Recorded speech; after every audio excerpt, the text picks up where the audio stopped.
qu'Allah subhanahu wa ta'ala a une descendance.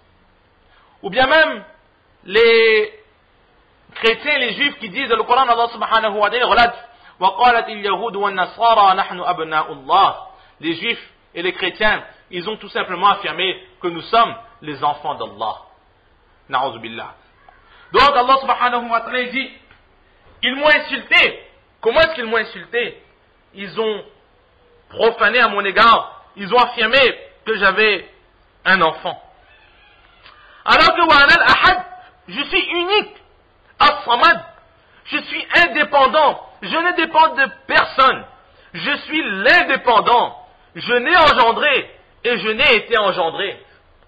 Et comme moi, il n'y a d'égal. Je suis unique. Personne ne me ressemble. Comment est-ce qu'il peut m'insulter à ce point en affirmant que j'ai des enfants? Et justement, à propos de cela, la question se pose. Allah subhanahu wa ta'ala a dit, ils ont dit que j'ai des enfants. Allah subhanahu wa ta'ala, il aurait pu dire, alors que je n'ai pas d'enfants. Mais pourquoi est-ce que de sa réponse, Allah subhanahu wa ta'ala, il a dit cette grande phrase, wa ana al-ahad as-samad, je suis l'unique, l'indépendant, celui qui n'a engendré, qui n'a été engendré, et je n'ai d'égal. Pourquoi est-ce qu'Allah subhanahu wa ta'ala, il a fait une aussi longue phrase? Parce que nous allons voir que affirmer qu'Allah subhanahu wa ta'ala, il est des enfants, cela emmène énormément de points négatifs. Tout d'abord,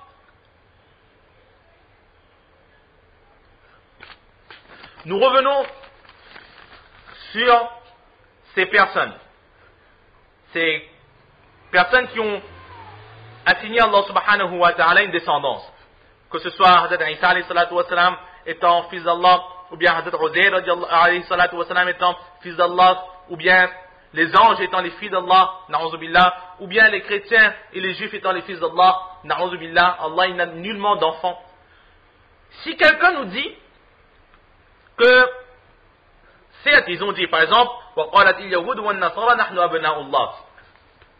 que les juifs et les chrétiens ils ont dit que nous sommes les enfants d'Allah. Peut-être que, si quelqu'un nous dit, non mais ils n'ont pas dit ça directement, ils n'ont pas voulu dire qu'ils sont les enfants propres, ce sont les enfants d'Allah, exactement comme nous sommes les enfants de nos parents, ils n'ont pas dit cela étant que Allah subhanahu wa ta'ala c'est leur père. Non, mais c'est tout simplement ihtiraman, par respect. C'est-à-dire, par respect pour Hazrat Isa alayhi salatu wa salam et Hazrat Uzair alayhi salatu wa salam, ces deux prophètes d'Allah, par respect envers eux, ils ont voulu dire que leur père spirituel, c'est Allah subhanahu wa ta'ala. Non pas le père physique, mais Allah les a tellement donnés dans la religion, les a tellement donnés de ses bienfaits, on pourrait dire qu'il a donné plus qu'un père ne donne à son propre fils. Admettons que quelqu'un donne cette réponse aux affirmations précédentes. Alors, pourquoi est-ce qu'Allah subhanahu wa ta'ala, il serait mécontent de cela? Pourquoi est-ce qu'Allah subhanahu wa ta'ala, il clame avoir été insulté? Alors la réponse est donnée que certes, admettons que ces personnes ont dit ça tout simplement par respect. Malgré cela, c'est un manque de respect, une insulte vis-à-vis d'Allah subhanahu wa ta'ala. Pourquoi? Parce que l'être humain est une créature. L'être humain, il n'aime pas que l'on l'assimile à une autre créature. De la même façon, Allah subhanahu wa ta'ala, il n'aime pas qu'on l'assimile à une autre forme que sa propre forme. Par exemple, dans la maison de quelqu'un, un enfant naît. Un enfant naît. Maintenant, admettons qu'au moment cette personne dit, ah, félicitations, j'ai entendu que dans ta maison, il y a un singe qui est né. Alors, est-ce que cela ne va pas nous blesser, nous offenser, nous énerver? Que comment est-ce que tu peux traiter mon enfant de singe? Mon enfant, beau comme il est, c'est un être humain, et tu le compares à un singe?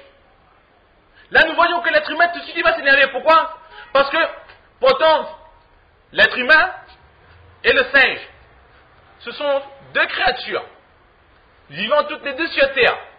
Mais leur forme, leur famille aura changé. Et l'être humain, il n'aime pas que l'on l'assimile à une autre créature. Il ne supporte pas d'être assimilé à un singe, ou à un chien, ou à un porc, ou à une autre race animale. Il ne supporte pas. L'être humain, il sera assimilé à l'être humain. Chaque groupe avec son groupe. Et bien Allah subhanahu wa ta'ala, c'est exactement pareil. Allah, il est son être. Il n'accepte pas qu'on l'assimile avec un autre être, une autre création, une autre créature. Et l'être humain, ce n'est pas Allah. Allah, de son être, il ne ressemble nullement à un être humain. Et bien exactement comme nous, si on nous dit que dans notre maison, un singe est né, cela nous énerve. De la même façon, si on dit à Allah subhanahu wa ta'ala que chez toi, il y a un être humain qui est né, alors cela, Allah subhanahu wa ta'ala ne pourra l'accepter. Allah va se dire, comment est-ce que tu peux accuser ce qui se trouve chez moi d'être humain? C'est la même chose. Donc c'est pour cela qu'Allah subhanahu wa ta'ala, il n'accepte pas cela. Deuxièmement, Allah, comment est-ce qu'on peut dire qu'il est des enfants? Dans le Coran, Allah subhanahu wa ta'ala, il dit, tout à l'heure de l'exemple, je dis, c'est nos mots à nous pour nous faire comprendre. Lorsque je dis, Allah, il va dire, comment est-ce que tu peux dire que dans ma maison, il y a un être humain? Na'udzubillah, Allah, il n'a pas de maison. Allah, il n'a pas non plus d'enfants. Mais c'est tout simplement pour faire comprendre. Essayer de faire passer un message que nous avons donné ces exemples. Ensuite, dans le Coran, Allah subhanahu wa ta'ala, il dit, takadu samawati yatafattanna minhu, wa tanshaqqu al-ardu wa takhirru al-jibalu hadda. Les cieux étaient proches de s'effondrer. La terre allait exploser et les montagnes ont failli devenir poussière. Comment? Pourquoi? Anda'u lir-Rahmani walada. Lorsqu'ils ont affirmé que Rahman, que Allah, il avait un enfant. Donc même la création, les créatures d'Allah, mis à part l'être humain, que ce soit les cieux, la terre, les montagnes, eux aussi, ils n'acceptent pas cela. Ils sont conscients que Allah subhanahu wa ta'ala, il est unique. Si les créatures d'Allah subhanahu wa ta'ala ne peuvent supporter cette accusation à l'égard d'Allah subhanahu wa ta'ala, comment est-ce qu'Allah subhanahu wa ta'ala, lui, lorsqu'il entendra qu'on l'a assimilé, on a dit qu'il a un enfant, comment est-ce qu'Allah subhanahu wa ta'ala gardera son calme? Cela n'est pas possible. Alors donc, là nous voyons donc que Allah donc il n'accepte pas cela, qu'on l'accuse d'avoir des enfants. Mais ensuite nous revenons à la question première, que pourquoi est-ce qu'Allah subhanahu wa ta'ala il a répondu wa anal ahadu samad alladhi lam alid wa lam ulad wa lam yakun li kufuwan ahad. Pourquoi une si longue phrase? Parce que nous allons voir que si Allah subhanahu wa ta'ala il a des enfants, alors qu'est-ce qui va se passer? Allah, il est un. Nous avons dit que Allah, il est éternel. Allah, il a toujours été, il restera toujours. Si nous admettons qu'Allah subhanahu wa ta'ala, na'udzu billah, il peut avoir un enfant. Nous avons dit plus haut que si Allah, il a un enfant, ce sera de la même forme qu'Allah.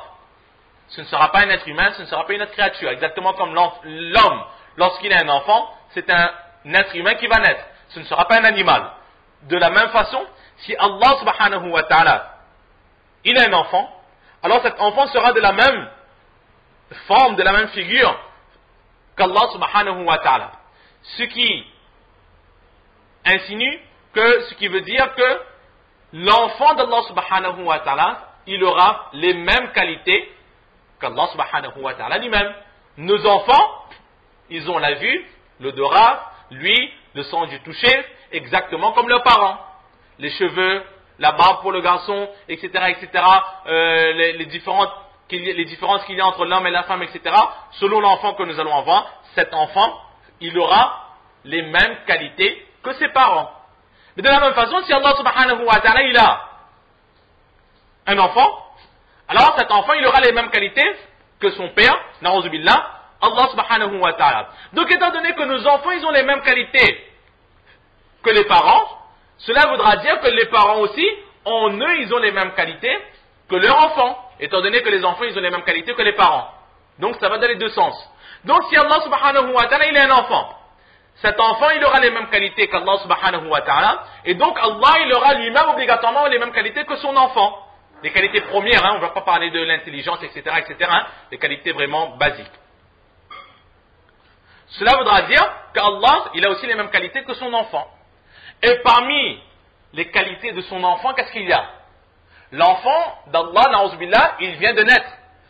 Donc, l'enfant d'Allah, il n'est pas éternel, car il vient de naître. Cela voudra dire que Allah, lui aussi, ne pourra être éternel, parce que son enfant n'est pas éternel. Si l'enfant n'est pas éternel, cela voudra dire que Allah lui-même, il n'est pas éternel.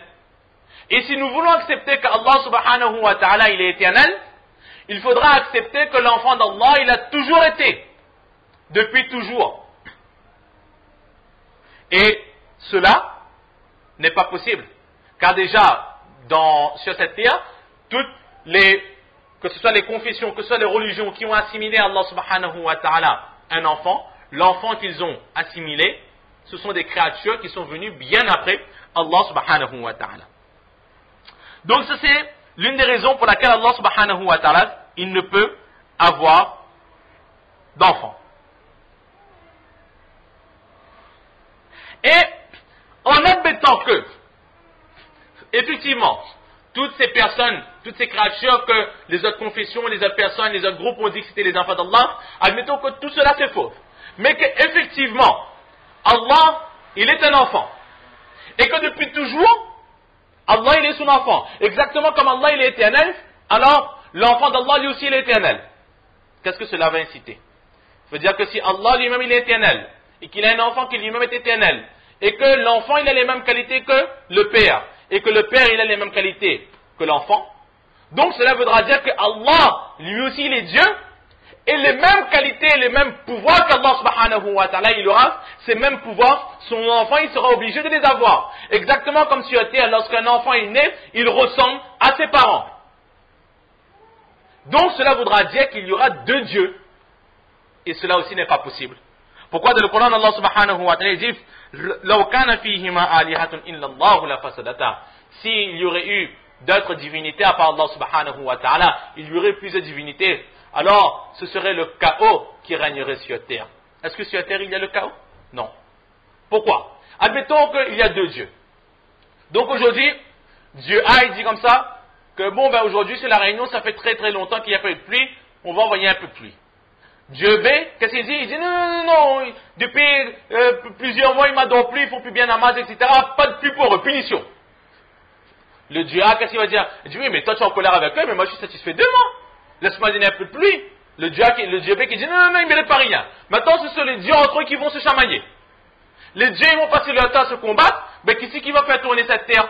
Qui c'est qui va s'occuper de la rotation de cette terre, des astres, du soleil, de la lune, des saisons, des pluies, de tout ce qui, du vent, etc., etc. Qui c'est qui va s'occuper de cela? Si les dieux entre eux ils sont en train de se battre pour voir qu'est-ce qu'il faut faire ou pas. Et est-ce que jusqu'aujourd'hui, depuis la nuit des temps jusqu'aujourd'hui, quelqu'un a déjà affirmé que cette terre a cessé de tourner, que le soleil a cessé de se lever, que le soleil il a cessé de se coucher? Non, à aucun moment il n'y a eu de problème dans l'organisation de cet univers. Cela voudra dire qu'il y a un seul Dieu, et c'est lui seul qui gère tout, qui commande tout. Cela, encore une preuve qu'Allah subhanahu wa ta'ala, il ne peut avoir d'enfants. C'est ce qu'il dit. Wa ana al-ahad, je suis l'unique. As-samad alladhi lam alid wa lam ulad. Je n'ai engendré et je n'ai été engendré. Et Allah, qu'est-ce qu'il dit? Je suis as-samad, je suis indépendant. Si nous admettons, na'udhu billah, qu'Allah subhanahu wa ta'ala, il est des enfants, qu'est-ce que cela voudra dire? Cela voudra forcément dire qu'Allah subhanahu wa ta'ala, il a eu besoin d'une épouse, na'udhu billah. Et Allah, qu'est-ce qu'il dit? Je suis indépendant, je n'ai besoin de rien. Et dire qu'Allah il est un enfant, cela voudra affirmer qu'Allah subhanahu wa ta'ala, à un quelconque moment, il a eu une certaine passion, une certaine tentation en lui qui fait qu'il a eu besoin d'une épouse. Na'udhu billah. Donc si Allah subhanahu wa ta'ala, il a eu à un certain moment des tentations, des pulsions, des passions qui l'ont